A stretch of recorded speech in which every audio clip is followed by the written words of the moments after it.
Good evening, folks. How are you doing today? You're welcome to another edition of Just Banter. We wish it could be a happy one, like we always have, but unfortunately, trying times for Nigeria. A very, very, very sad event took place recently. We're going to be talking about that tonight. The NSAS protests and the events that have happened around it. Very shocking, very heartbreaking. The world is watching, the world is sad, and the world has been agog on social media, vibrating over the issues like, how can you do this? Now, nobody is really sure what has truly happened. There are claims of gunshots being fired at protesters, live bullets being used, people allegedly killed. How can this happen in a democracy, you say? The Hope 93 riots in 1993, when General Babangida was being forced out of power over the MKO Abiola's, winning the elections in 1993 to become the democratically elected president of Nigeria. It was massive. It was the largest this country has ever witnessed in history. But this type of incident did not happen. We didn't have this type of brigandage. We didn't have this type of looting, this type of total breakdown of law and order. A lot has been said by different camps. Different people have different opinions about the entire saga. Now, where do we start from? Well, we're going to be talking to a very interesting chap tonight. He's a writer. So, of course, that tells you a lot. That tells you he's very cerebral, he's very intelligent. He's also a very, very strong activist. Ironically, he comes from a strong political family as well. So he understands both sides of the coin. Now, I'm going to be introducing into the studio so we can have a discussion with him about this NSAS protests and all that. Ose Anenih. Hi, Ose, how are you today? Hi, Habib. Glad to be here. Wow. NSAS protests. Historical time in Nigeria. Yeah. I've been sober. Really, my mood has been down since Tuesday, I think.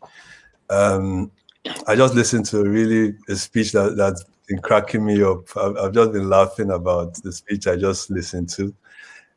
So I'm thankful to the president for at least bringing some humor back into my life. But the protests themselves and the way things have deteriorated, just in the manner they've been handled by the president and other state actors, it's been really, really disappointing. And it started from a very, very simple point. So we received videos online of police allegedly shooting a young man and driving away in his Lexus, in a white Lexus, and there was instant outrage. And the point of this outrage is that it's not, that incident, as shocking as it was, isn't the most shocking thing that the police or the SARS unit, have done.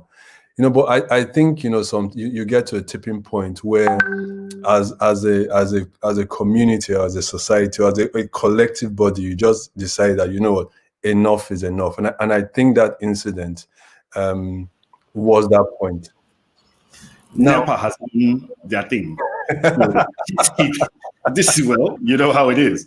When you're in Nigeria, you expect the worst, but it's fine. Okay, so as I was saying, what you would, so let's break down what the NSAS protest wanted in its most fundamental and most basic demand: end police brutality. And also you hear people saying that the government responded promptly and disbanded the SARS unit, but let's interrogate that. Whilst the IG was reading his speech, saying that he recognizes the demands of the protesters are genuine and he's going to disband the SARS unit, His men were outside force headquarters shooting at protesters with tear gas canisters and water cannons, whilst he was speaking, Yeah. recognizing that police brutalities should become a thing of the past.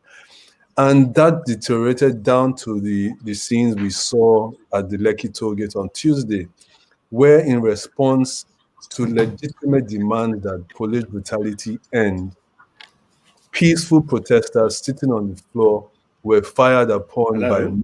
military. Can you hear me? Peaceful protesters sitting on the floor were fired upon by military men.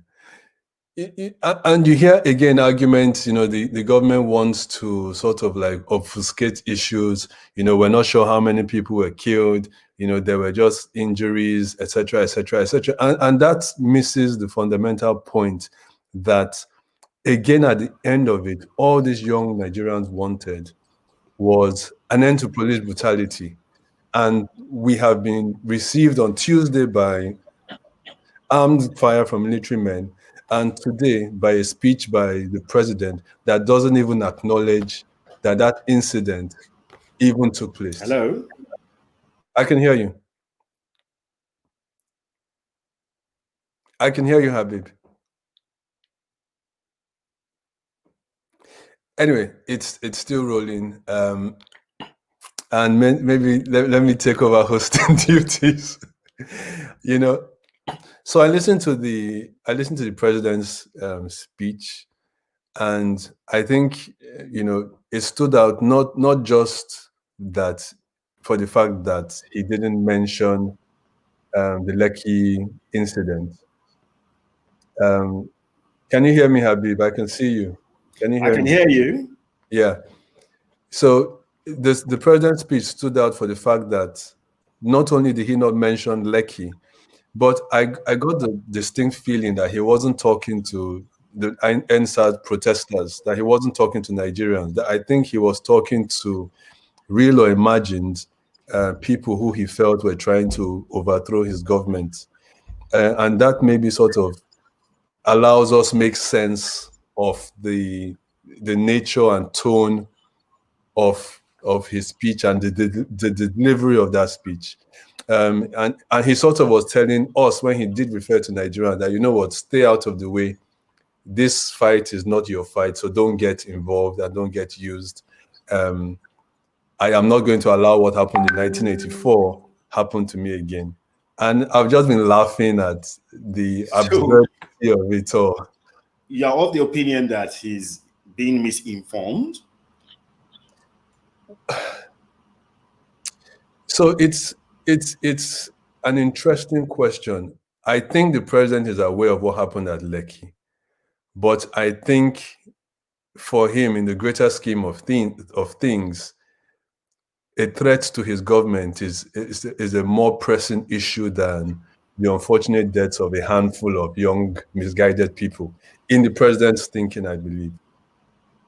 So now, for some people have looked at the president's capabilities in terms of handling such situations, especially when you look at so many lives being lost when it comes to Northwest Nigeria.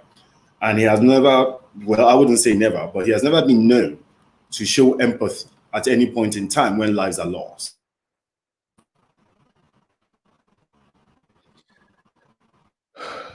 Well, speaking on empathy, we have a history of an unfortunate history of democratic ex-military rulers who have used brute force to quell citizen unrest. So we had it with Obasanjo, with the Odi and Zakibian massacres. We've had it with President Buhari with the Shiite massacre in Zaria, and I think the president did refer to it in his speech that you seem to have misconstrued empathy with weakness. When I listen to your demands, it seems you guys took that listening for weakness. So I'm not going to listen again.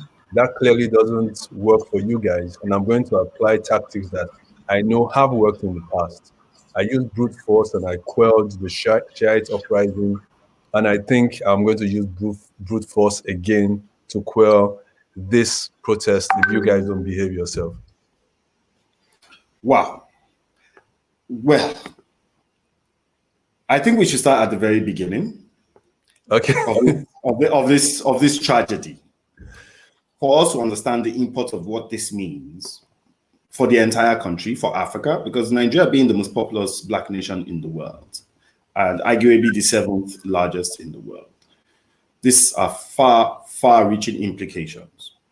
We're going to show a video. Viewer discretion is advised if you haven't already seen it, but most likely you have, because these videos were not recorded by us. They've been trending on social media for quite a bit. But still, we would advise a little discretion, especially where kids are concerned, so that your kids don't see this type of gruesome thing that's happening. We'll be right back shortly after this.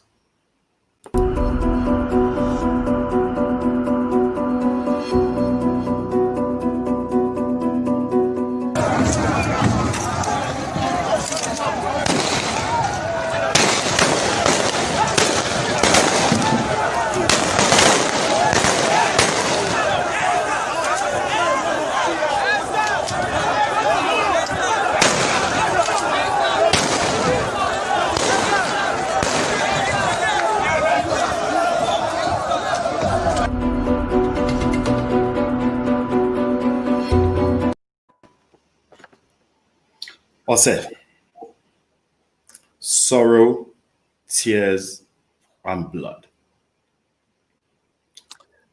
What happened there?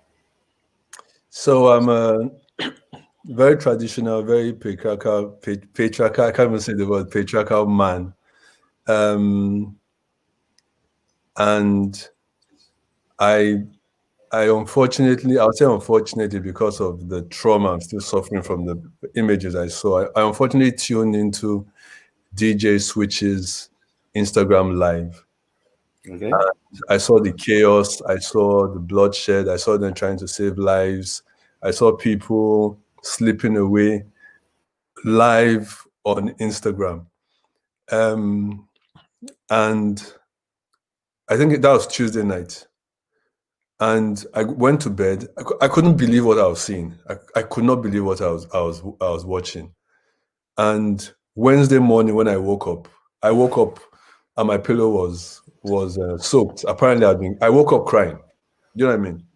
Yes. So I woke up and I was crying just from what I had seen and the import of what that meant. Where I belong to a country in 2020 that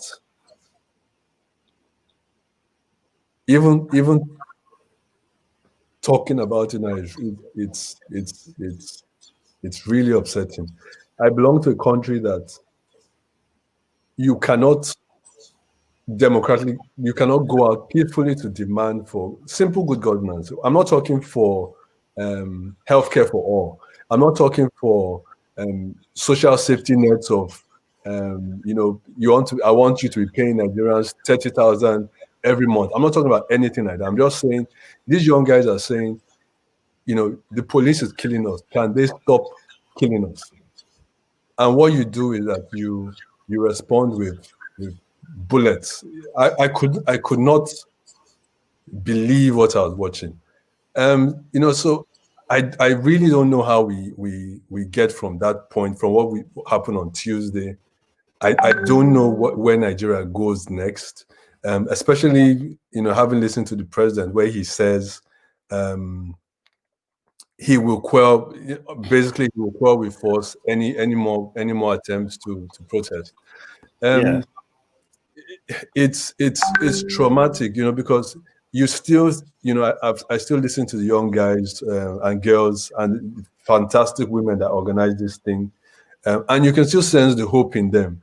We won't stop. We will continue. We'll find a way. If this political system or this government has failed us, we will create our own structures, just like we did for this movement, and chart a new path for ourselves in a new Nigeria. And you still sense the hope. But these guys don't believe in hope, and we have seen all over the world where, dictators crush the people and negotiate with the rest of the world, a sort of uneasy truce where they hold on to power regardless of what they do to the people.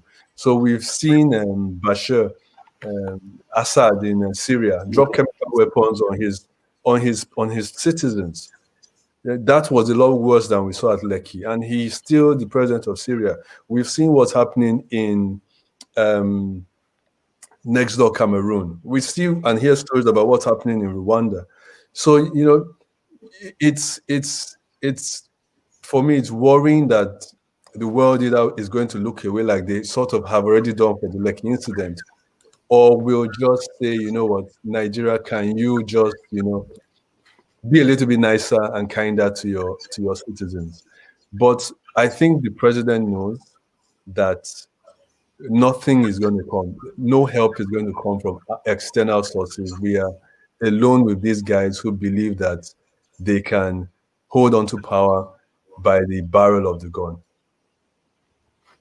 But who sees these types of results and is able to live with it? Now, maybe being in the presidential villa, being surrounded by all sorts of, strange bedfellows, you might not have any clarity. But I would want to believe that he should watch local news so that he knows what's going on in the country. We saw one other heart-wrenching video. The video was the aftermath of that Lekki sporadic shooting. We're going to play that video, and as usual, we'll advise you do discretion when you watch it. But we need to see things like this so that we can ask ourselves several questions. How does it happen? And how come nobody is accountable for these kind of things? We'll be back shortly after this video.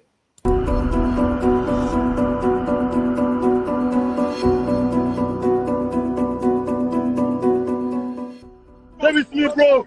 Bro. You stay with me. Relax, bro. Bro. Stay with me, bro. Stay my leg. Stay my bro. Stay with me, bro. Bro, date me, I beg. I beg. No go anywhere, I beg. I beg. I beg. When I put pressure for that wound, I beg. Put pressure, I beg. I beg. You not die in Jesus' name. Bring water. Bring water. Is he ambulance Boss. Put pressure. This guy no go anywhere, I beg. I beg. When I want this girl from me, I don't want.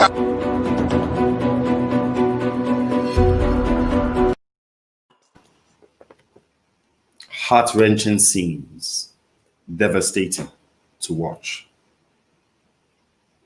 How come nobody is accountable for this type of carnage? Well, you have to realize that any government is the most powerful single entity within a nation state. And that power sort of like extends into any sector they wish to drive into. So if the government wants to go into media or takes an interest in media, their voice is going to be the loudest in media.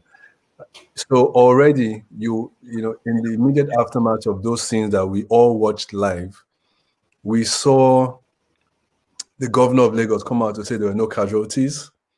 We saw the spokesperson for the Ministry of Defense come out to say that the pictures we saw live were Photoshopped videos.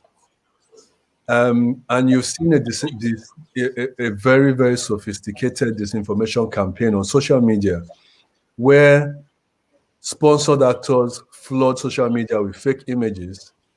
And then the second set of sponsored state actors point to those fake images to say that those images are fake, therefore everything is fake, just in an attempt to try to discredit and drown out the noise of voices of people saying, hang on, something bad really happened. So there's a lot of muddying of the water, and in that muddying of the water, time passes and these things fade into into the background.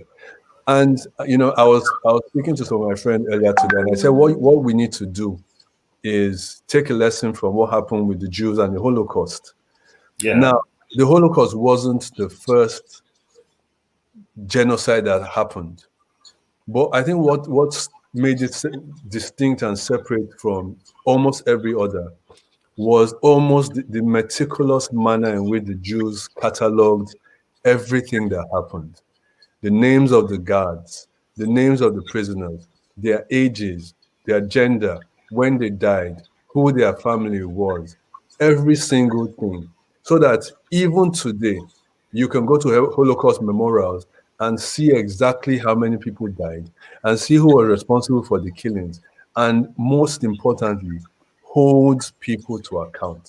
Yeah. Now, this thing happened on Tuesday because of the chaos. I think because people were overcome by what happened.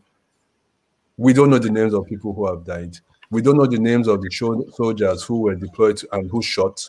We don't know the names, the name of the person, the commanding officer who gave that order.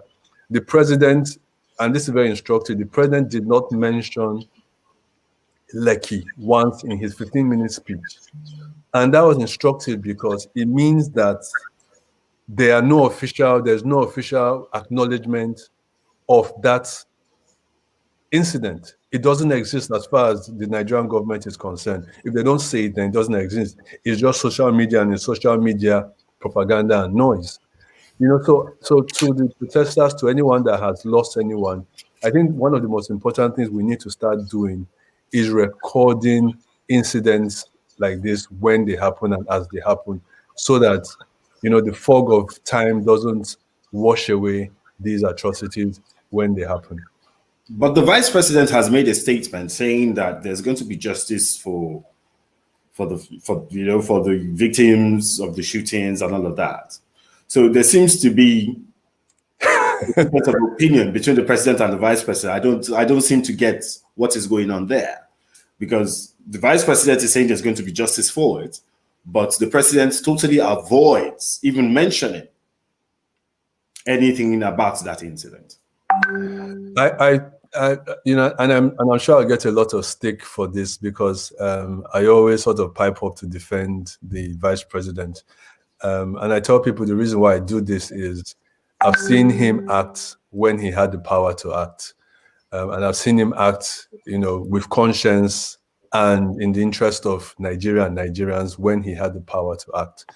And you sort of see that tension and that conflict, I think, in the vice president. So you see him come out and say the right things, but it's clear to us that he doesn't have the authority of government behind him.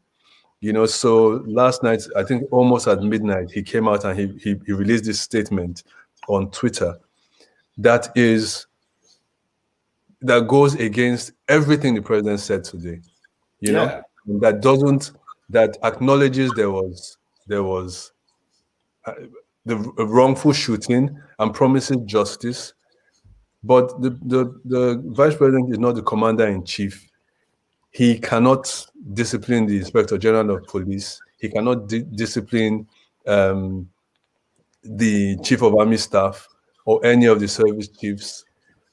So it's unfortunate. I've heard people again say if this conflict exists, he should resign.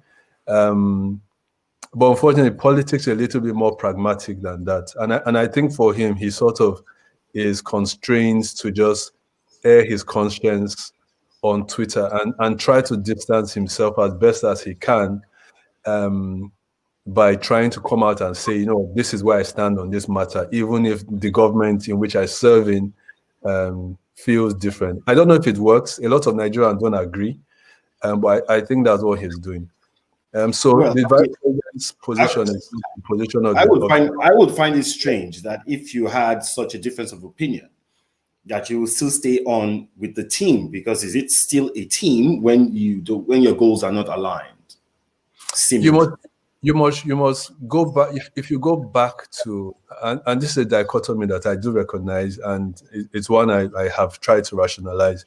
If you go back to the formation of the APC, it was a union of very, very strange bedfellows. There was no, with the CPC and ACN, there was no ideological alignment apart from, an agreement that they wanted to get the PDP out of power. That was the only common ground that they shared, and those blocks still exist within the APC, where you have, for want of a better word, the Tinubu factions, and you have the more traditional, more conservative ACM factions who are still loyal to the president. And I think, when you talk about loyalty, maybe that's what we are seeing sort of play out, an ideological, clash within the bubble that's the APC. I think what will happen is, this divide will grow further and further and further and go wider and wider and wider. And heading into 2023, we'll see a lot more open clashes. I don't know whether I'll get to the point that we had with Obasanjo and Atiku, because the vice president is a little bit more genteel. But I think you'll start seeing a lot more disagreements, either within the presidency or within factions of the party. Yeah, well, a lot of people have said that he's usually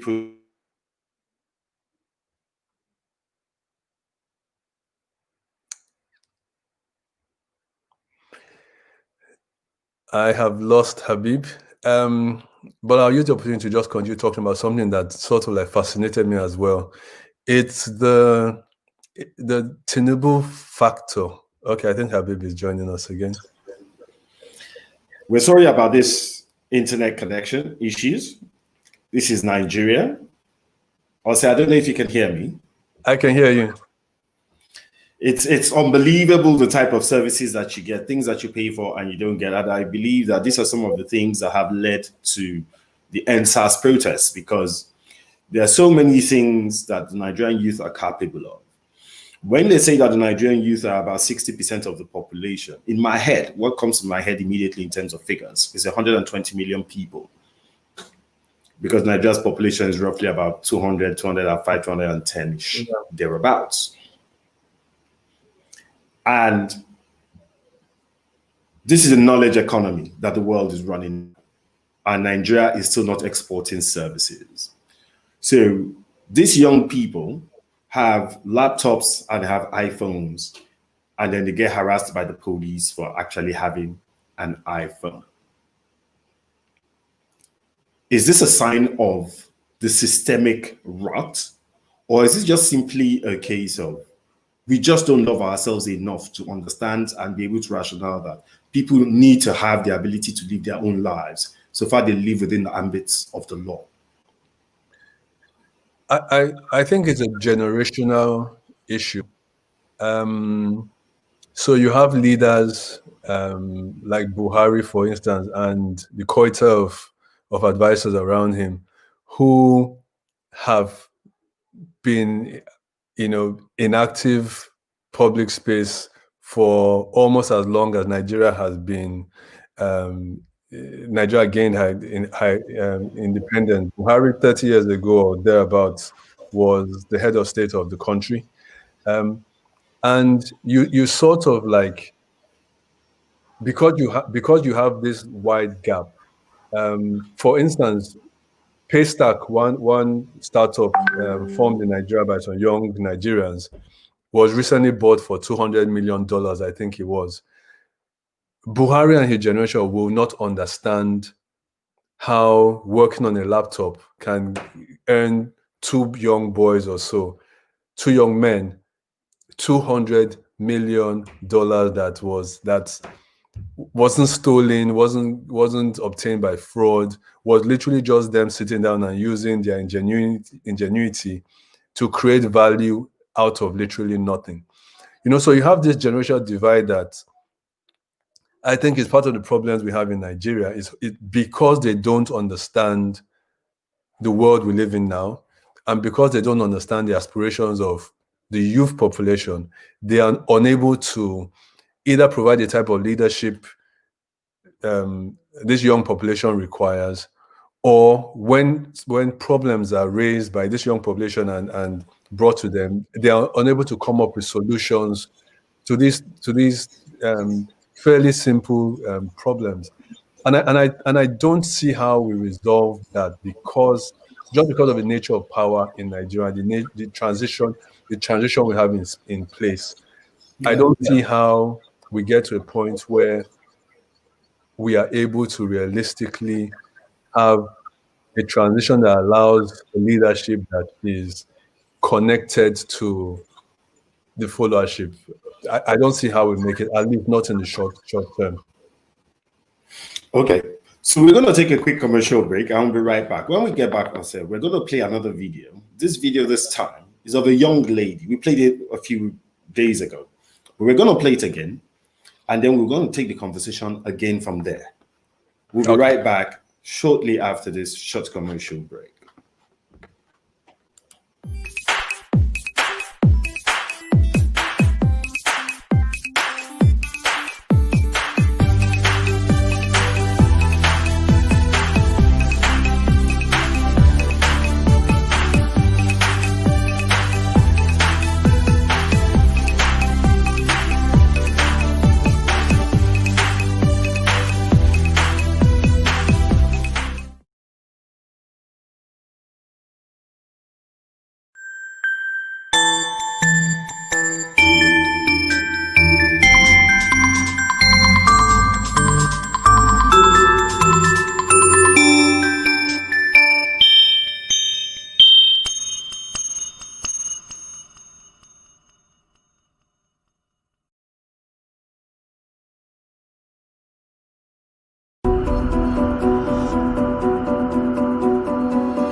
This motherfuckers last 2 years.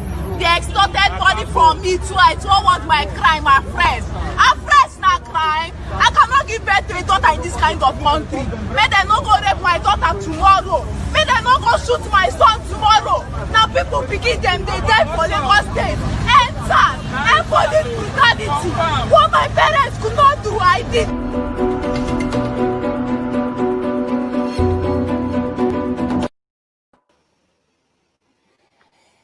Ose. Yeah. That was deep. Yeah. My heart, bleeds for these young men and women. The stories you hear, not manufactured, told by the people who have suffered the tragedies. It's been one of the most traumatic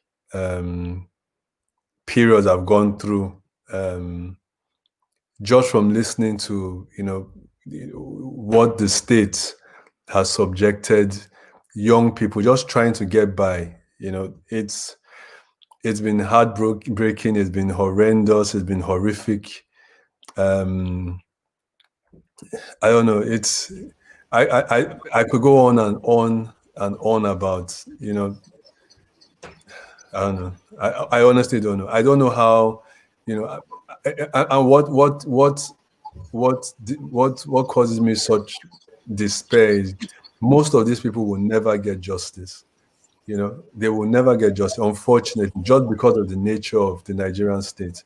And I was advocating, and I see all these people, all these judicial panels being set up. I don't think they help. I think really all that we really need in this country is maybe something like a truth and reconciliation type of commission where people can just come and tell their stories and just get an apology or something from the state that has failed them. But you take a young lady and you rape her, 5-10 years ago, she's never going to get justice from the system. Or you take a young man and you shoot him and leave him on the side of the road. Who shot him? There's no evidence. I heard this story about this woman who they took her brother, I think, and extorted almost 200,000 from her, and killed her and wanted to sleep with her. I even believe they slept with her, but she didn't want to say because she's married. You know, you hear so many stories. And they killed her brother, they admitted it.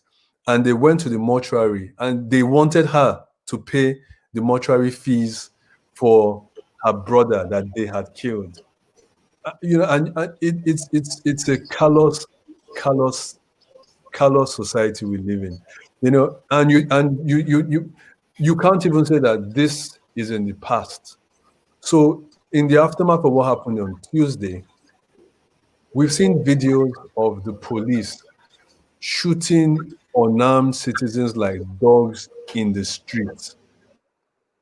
So what lessons are we learning? So when you tell us that you've disbanded SARS, you are tackling police brutality, how are we having videos that have been verified of policemen, of armed state actors shooting Nigerians in the back as they are running away, as they are lying down defenseless in the middle of the streets?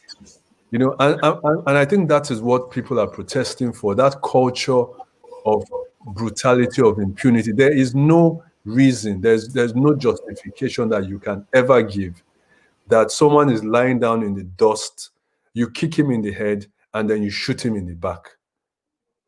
And that is our reality now in Nigeria. And it's unfortunate that this wasn't addressed by the president in his speech. You know, you were elected. You know, I didn't vote for him, but you were elected by at least 15 million people who believed that you would lead and guide. But you're not showing that you care. And, they believed in him. They believed in him. They believed in him so much that movements were formed around him. Yeah. But surprisingly and shockingly, this type of thing happens. Now, what I find very surprising is the pain of that young lady is exactly what the average Nigerian feels on a day-to-day basis when it comes to not just police brutality, but bad governance as well. But then when there was going to be a response, it happened in this sequence. On 10/20, first the CCTV was deactivated. Then soldiers arrived. Lights are turned off. Rapid and sustained gunfire. And afterwards, the soldiers, or should I say, the army, denies that there was any shootings. And then you have videos. Now, if you have videos and they can still deny and they can still walk away with impunity when things like this happen in such a country, what is the way forward? What next?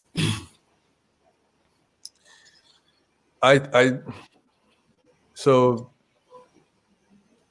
it's a very difficult one. So in a sane society, right? In a sane society, you would say you would sustain the protest. You would say the government hasn't shown or acted in good faith, and you sustain the protest until they do. If this was the UK, that would have been my advice. If this was America, that would be my advice. Any Western country, that would be my advice. Even Russia. But in Nigeria, I would be very reluctant to advise any young man or woman to go out into the street after listening to what the president just said. Because he was very clear in his warnings. He has linked the protests to regime change and has said he will act in the interest of the state to quell and squash any attempts to overthrow government. So and he has said, you know what, I have answered your demands. You have no reason to come out to protest. And imply that if you do continue to come out to protest, then you are one of the agents of this budding insurrection that we are trying to crush. Yeah. With that kind of language, I would not advise any one I cared about, to go out into the streets. I would say, you know, we keep our advocacy online, at least till this insurrection malarkey is sorted, or until we have a reason where we can say, you know, you've made these commitments and you haven't kept them, because this government clearly does not care about you know, spilling blood, you know, to hold on to power. But he did say at some point, towards the end of his speech, that your rights were still protected as citizens of the country. So, I mean, what does that mean? Is it a case of like the famous saying of Idi Amin, where he says that free speech is allowed? What happens after the speech? Sorry, free speech is guaranteed, but freedom after the speech, he cannot guarantee. Is that what that means? Is that what it portends? Because we could laugh about this, we could look in depth, we could analyze as much as we can. That's just intellectual, you know, posturing. The facts are on ground, and they are hard facts. Nigerian politicians truly don't care about Nigerians. It's a very hard and brutal fact. So the question, you know, now comes to the fore. How did they get into power in the first place if they don't care about you, and you're supposedly the one that voted them into power? Well, I don't think it's a how, or I think it's more about a why. Hello, Ose? I can hear you. I can hear You you. seem to have lost that connection for a bit. I can hear. But Let me go on. like we said, who voted them into power? So what it is the youth, the young Nigerians have understandably lost faith in the electoral process and stay away from the process. So you see voter turnout of we have maybe 80 million registered, I think it is, and you see voter turnout of less than 25%, sometimes barely 20% at state and federal elections. And what that means is, because you don't take part in the process, you don't take part in the party process, so you're not even on the ballot in the first place. And even when you have maybe a bad candidate on one side and a good candidate on the other side, because you are not engaged in the electoral selection process, you have no say in who eventually comes out to lead you. You know, so, you know, in a nation of 200 million, let's say we have 120 or 150 adults, we end up with 15 million, about 10% of, less than 10% of the population deciding who is going to be our leader for 4 years, now for 8 years, from 2015 to this point. And if there's any lesson, I think, that this should have taught us as Nigerians, and especially the young people, is that politics matters. Politics is literally a matter of life and death. I'm looking at the background of this screen, and I can see a blood-splattered flag. That's the Nigerian flag, as a matter of fact. Flag. That is the outcome. That's the result of a political decision. It's the result of a political decision that we made in 2015. And the result of the political exercise in 2019, because they are leaders that we would have elected that would not have deployed the military to shoot at peaceful protesters. And that's a fact, you know. And until young people start to recognize that, especially in third world countries. So if you're in Europe or in America, you know, there's a bar that, you know, below with, you know, you will not cross. You will get an average level of good governance, regardless of who you pick. And then it sort of becomes an ideological decision. Oh, where do they stand on gay rights? Where do they stand on pro-life or pro-choice? That sort of thing. Where do they stand on social welfare or healthcare? It becomes an ideological discussion at that level when you live in a developed country. In A third world country, it's more basic. Who am I going to vote for that is not going to kill me? Sometimes it can be as simple as that. When you look at the ballot, who am I going to vote for that is not going to send thugs against me, that's not going to empower thugs, that's not going to empower the military, that is not going to take COVID palliatives meant for the poor, the poorest of the poor, and hoard them in warehouses. It's those. When you speak of that, that brings us to the question of looting. So the protests have gone out of hand shortly before the shooting, as a matter of fact. So we have seen where the protests turned from an agitation for reforms into carnivals, where people were shooting pool. Entertainers were the ones handling the microphone at a protest, and it turned more into a concert.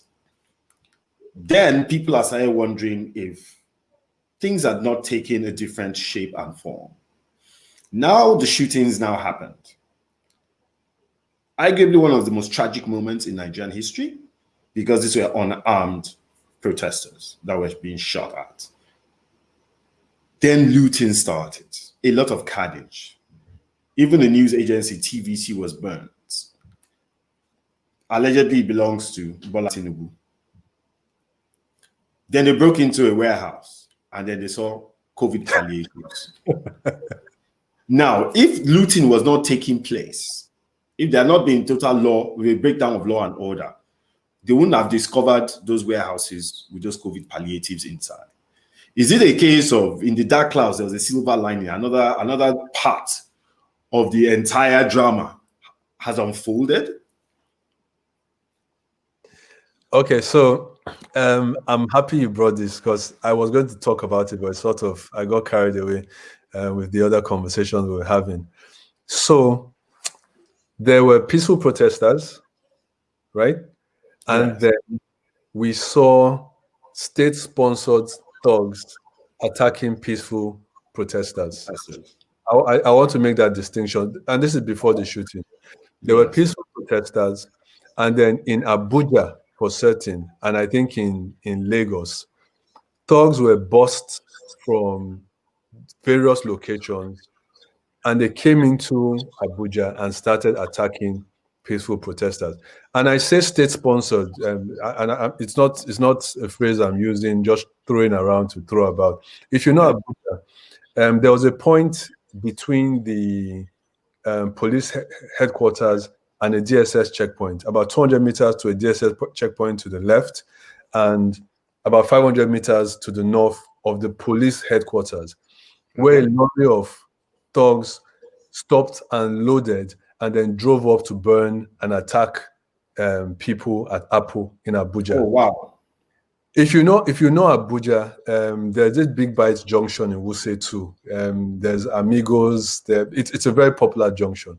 Yeah. We saw where unmarked jeeps came into that junction with men, on the face of it, who looked like DSS officers, coordinating rampaging youths, rampaging thugs, armed thugs, who then got into all the cars, the unmarked jeeps, and drove away.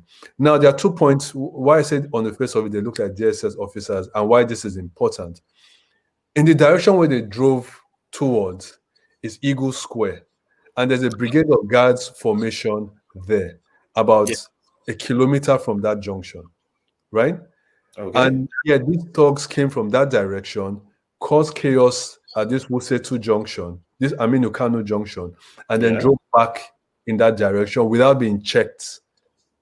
They drove peaceful protesters away from that junction, and then when they had finished dispersing the peaceful protesters, they drove back from where they came from. So it's either that the state allowed them free movement, or the state actually procured these thugs. And it's when this started happening, we started seeing a more violent element come into the protest. So some protesters started arming themselves to defend themselves. And then under the cover of protests that continued, thugs infiltrated this protest and started causing chaos. So this was all before the shooting happened. Now, if we go to the shooting itself, I remember, I don't know if you recall what happened in America when one guy, it was George Floyd, one black guy. Yes, George Floyd. Killed on camera, and literally cities in America burnt. Oh, yeah. And we all understood, every single person that watched the George Floyd video understood the anger and the rage and the outpouring. We understood it. Whether you condoned it or not, you understood where the outrage was coming from. In Nigeria, after the shooting happened, protesters did not go looting and burning. It was not peaceful protesters that went looting and burning. What happened after the shooting was that the protesters continued to organize themselves, continued to give first aid to the injured, continued to ferry them to hospitals and surgeries for treatment, and continued to speak out on social media. The looting that continued, that occurred, was not by protesters. It was by thugs. It wasn't protesters that went to sack the Oba of Lagos's palace. It was thugs. We have them on video, and they were speaking. Yeah. It wasn't protesters that raided the warehouses. It was desperately poor and desperately hungry Nigerians. It wasn't even thugs at that point. It was everybody that could get their hands on anything because they felt this belonged to them. You know, and I need to make this distinction because there have been attempts to say that the protesters broke down because they didn't have leadership, or the protesters became chaotic because of what happened. That's not a true account of what took place. Okay. Yes, there was understandable anger, and yes, there was understandable rage, but the violence was not perpetrated in the main by protesters. It was by thugs and we're going to play a quick video. Yeah. And then we'll have a look at, one of those scenes where they were looting. And then the viewers can also make up their own minds about what happened.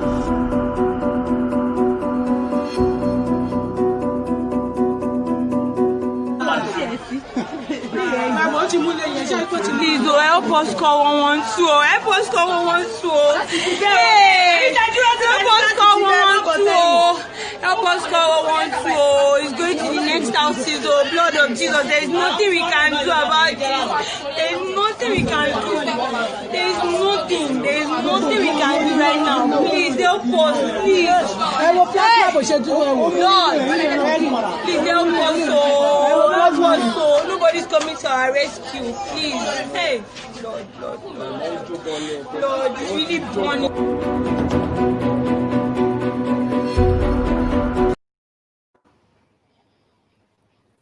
Ose, the family house of the governor of Lagos State, is that a direct reprisal against the governor?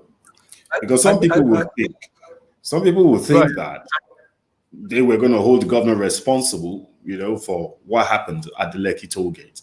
Could that actually be as a result of that? So just before you played the clip, I was trying to make the distinction between the protesters and the thugs. Yeah. Most of the protesters on social media and on the ground there at Lekki understand that the governor does not control the military. We know the governor does not control the military.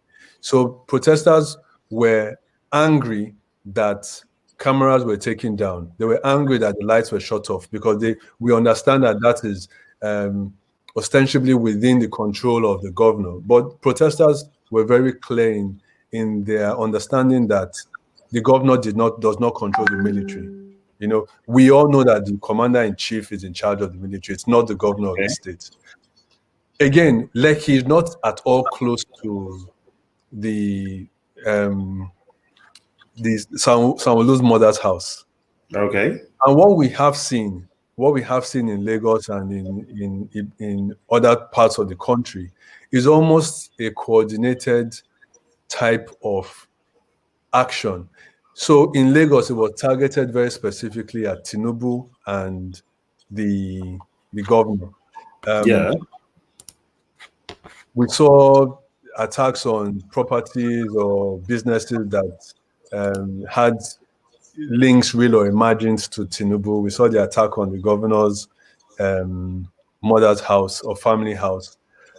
We've seen attacks on prisons, not just in Lagos, but across the country. And protesters would not, the protesters that have been protesting for NSAS would not do this. And that's the point I'm trying to make. So I don't want to dive into conspiracy theories. Yeah. It's probably a matter that, these thugs have been oppressed for so long, and, they decided to strike back at their oppressors. I don't know. But the protesters did not go about rampaging in Lagos, looting and burning property that belonged to Tinubu and Sanwo-Olu. That didn't happen. Why it happened is a different matter. We can speculate. If you look at these protests, Yes. I think the person that comes off worst, it isn't even Buhari. I think it's Tinubu. I know he has the presidential ambition. And I think what has happened and the way things have played out have put paid to that. And so I hear people talking about, he may have been involved and he may have sponsored, but I find that hard to believe, because he seems to have been the biggest loser out of everyone, apart from obviously the people who lost their lives. Yeah. Yeah. Oh wow. Now that's another angle. That's probably something we're going to have to invite you back onto the show to discuss, because that point you just highlighted about his presidential ambition, what he's losing, and the implications and all the conspiracies around the entire thing will definitely be a topic for another day. We're still going to show one or two more videos very quickly on the looting, and then we'll have one or two more questions for you. So we'll be right back.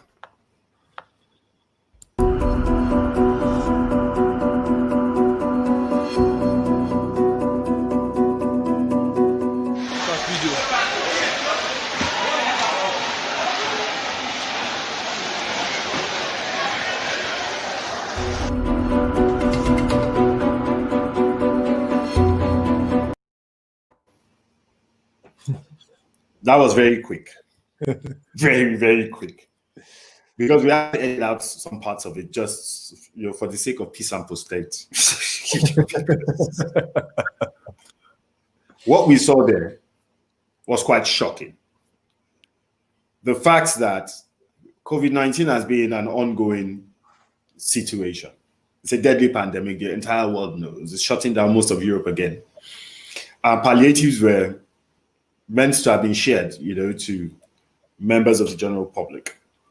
And then people now storm a warehouse and they now discover branded products with COVID-19 palliative not for sale on it. Wow. That's amazing. So is that probably a case of the oppressed know who their oppressors are, and then they know where their oppressors hide their loot?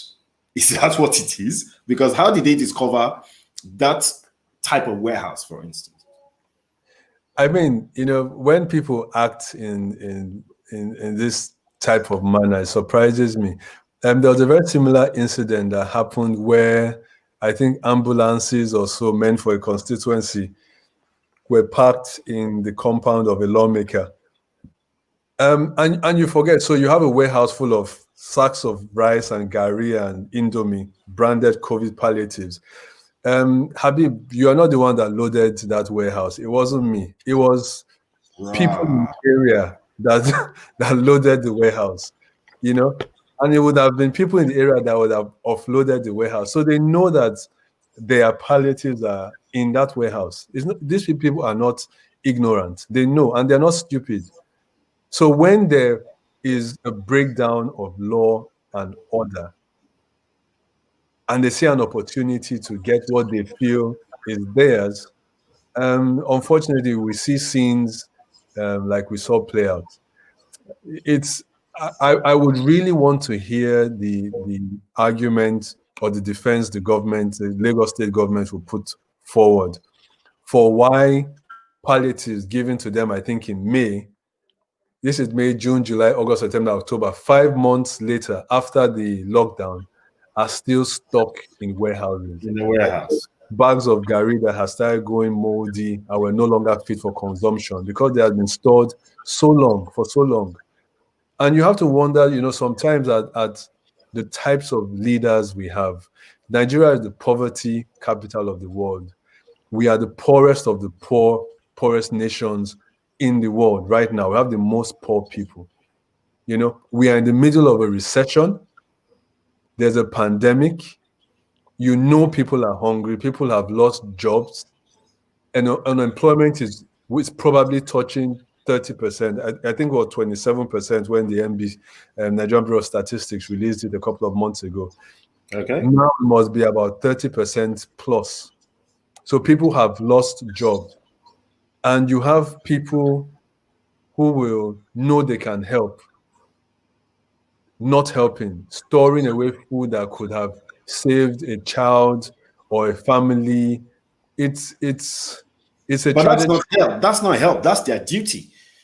Yes, it is. It is. It's their duty. They're not helping anybody. They're getting paid. They're getting paid for doing these things. I mean, a senator in Nigeria gets arguably around 30 million naira per month. When I say I use help deliberately because some of the COVID supplies were donated by the private sector, so it was, and that makes it, I think, even more egregious that people decided to give charity to help the government, and then it was taken away and stored and not passed on to the people. It's the people that needed it most. I don't know how some people sleep at night knowing that this is what they do. Or this is what one of the viewers had to say. Her name is Beatrice, and she said they denied today that they got it only in September, and we're trying to rebag all. Seriously? How do you rebag Indomie, for God's sakes? It's unbelievable the type of things that they come up with in response to this type of things. Because even if they claim that they wanted to rebag, what you have to do is look at some of the packaging. So some of the packaging actually had a seal. It had a tag, and it stated not for sale. So what it basically means is that it had been measured according to what were thought to be needs by the people who should know better, and then handed over to people that were supposed to do their jobs and do the distribution.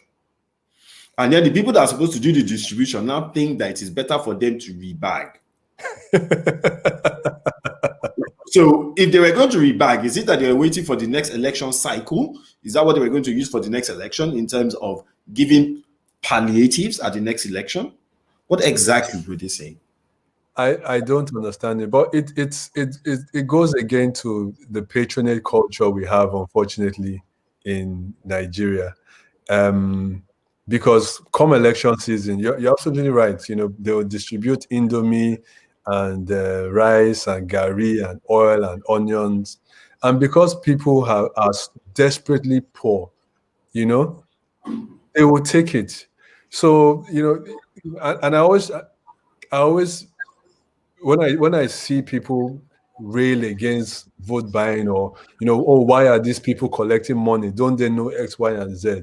I'm like, look, if I have a child that has malaria and I don't have 500 naira to buy medicines for my child, and a politician comes to me to say he will give me 5,000 naira, I will sell my vote. And we've created a system where the poor cannot access healthcare, where they cannot get food, where they cannot meet their most basic of needs, just so that they are literal zombies on election day. Anything we offer them, they will take and they will vote for us. So yeah. I cannot blame. I really cannot, in good conscience, blame anybody, for being a victim of a failed system. I really cannot. Beatrice has made another comment. She said when the minister claimed no state will tell her they haven't seek the palliatives, we almost roasted her and called her all sorts of names. To be honest, I looked at the minister myself and I was wondering, what is she talking about? Because we would have expected that there would have been some public documentation, you understand, of this palliative being shared to the state governments and all whatnot. So the onus will be on those state governments or local governments to now tell us no, they did not receive it, when the minister or the ministry could have shown us evidence that was shared. So apparently, it seems like they did give these palliatives to these states, but these states. So who do we hold accountable? Is it the presidency, or is it the state governors, or is it also what? Because the question now is this: what next? I think one of the things that impressed me about and I'm speaking very specifically to the protesters and the NSAS protest movement. I think one of the things that impressed me was the level of organization that they displayed. I'm a member of a political party. I heard you introduce me as an activist. I'm sure activists will be raging at that. I'm a member of a political party. I'm a politician. Political parties do not organize as well as these young people organize this protest. We don't organize this efficiently. We don't respond this quickly. And it's a priceless skill. It's comparable to the type of organization you see in election campaigns in the UK, particularly in the US.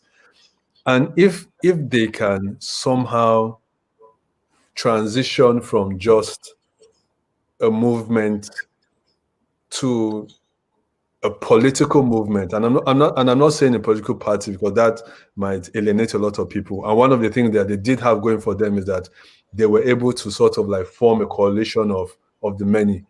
If they can somehow manage to transition from just a movement to a political movement and organize on the level and mobilize on the level that they did for this NSAD protest, I think they will shock the system come 2023.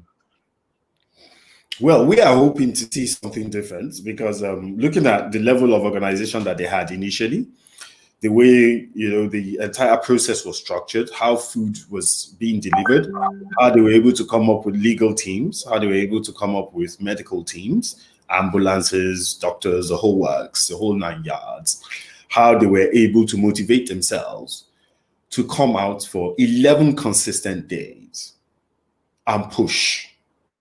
Yeah. It was amazing. I don't want them to think, so I'm seeing, a lot of curfews being dancing. Yeah.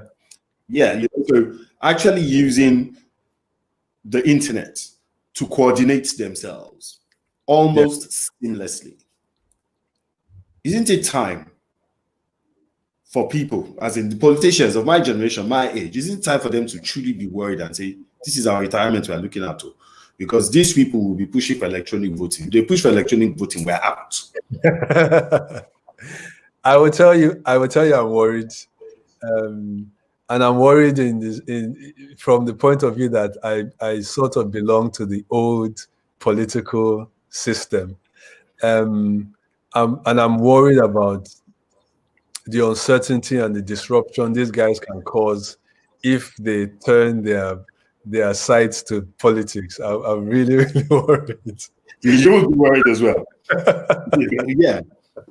Because unfortunately, things have gone the way they have gone. Yeah. Is it going to end that way? Or are we still looking at things happening going forward, especially after the president's speech tonight? So it's one thing about these young people is that they have been really, really unpredictable. I think even the day after the shooting on Wednesday, they were still out at Lekki at the toll gate. They've been really, really unpredictable. So I'm not even going to pretend to know what the future holds for them. But what I would say is that I don't want them to look at this as, and everything that's happening around the country, as a setback for the movement, for the protest. If curfews are being enforced, it's because you have forced the state to act.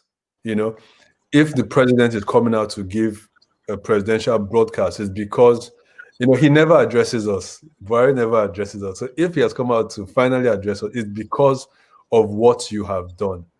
And regardless of what they choose to do moving forward, I want them to know that this has been the greatest, I think, and it is political, the greatest political upheaval I think this nation has experienced in a true sense of the word since maybe the June 12th agitations. So I think they should be really proud of what they have achieved, and also look to even achieving more. This I would be disappointed if this was the end of the NSAS movement and of the advocacy of these young men and women. Wow. So like the great fella said, sorrow, tears, and blood. Yeah. Our people suffering and smiling. Where will it end? Well, Ose, it's been brilliant having you on. This conversation will go on and on and on as usual. Like I said, time flies when you're here on Just Banter. We had so many more questions. This conversation could have taken different turns, but I'm glad that we're able to stay focused and actually discuss this 2010-20 incident, the NSAS movement, and of course, what it means for the future of Nigeria, historically and politically. We hope we'll have you, soonest on the show again, so we can discuss that angle of the Tinubu, his presidency, and all of that, and see, what kind of light you can shed on it for us, especially for the non-discerning, the people that have no idea what true politics means in Nigeria. Thank you very, very much for coming on. We hope to see you again shortly. It was a pleasure. Thank you so much. Thank you.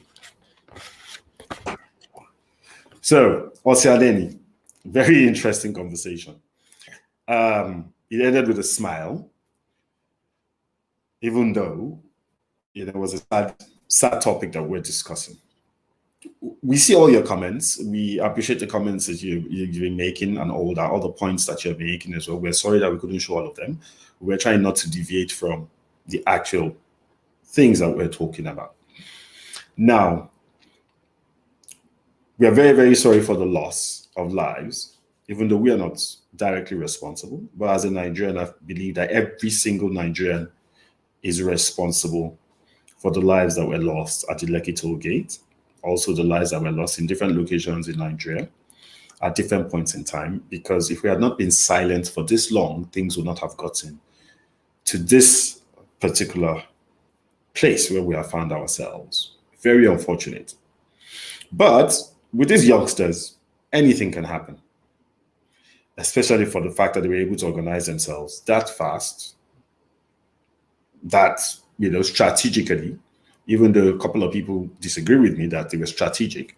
Yes, they did lose focus somewhere along the line, but I do believe they were strategic initially. But then when it started turning into a carnival and then all sorts of stuff was going on, yes, they did lose focus. They lost, the momentum of getting the world's attention on a serious note. And then things now turned ugly. It was a Black Tuesday. Very, very dark day in Nigeria's history. And we hope we never get to see or hear this type of stuff again, ever, in Nigerian history. We know that great revolutions, a lot of lives are lost. But we believe that there can be a great revolution in Nigeria, which is one of the greatest countries in the world. Yes, I said that because I believe it is one of the greatest countries in the world. I believe that we could actually make a change without bloodshed. I want to thank you all very much for watching the show with us tonight. Remember our social messages. The first one, say no to rape. We keep saying it. 1 out of 4 women before the age of 18 actually experience sexual abuse, i.e. rape. We need healthy women to be able to run healthy nations, to have healthy families, healthy societies, and healthy communities. Let's continue the fight against rape. Also, COVID-19 is real. It's shaking nations. A lot of nations in Europe are beginning to think of shutting down. Some actually are shutting down. In Ireland, they've gone into lockdown for the next 6 weeks. So please, please, please stay safe. Wash your hands as often as you can. Maintain a safe distance. The recommended distance is 2 meters.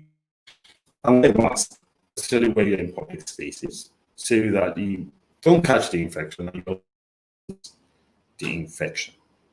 We'll see you again on Sunday when we have our next great guests, who I'm sure you would love to listen to. Thank you very much for watching the show, and see you on Sunday. Same time, 8 p.m. You have a great and fantastic night. Good night. Thank you.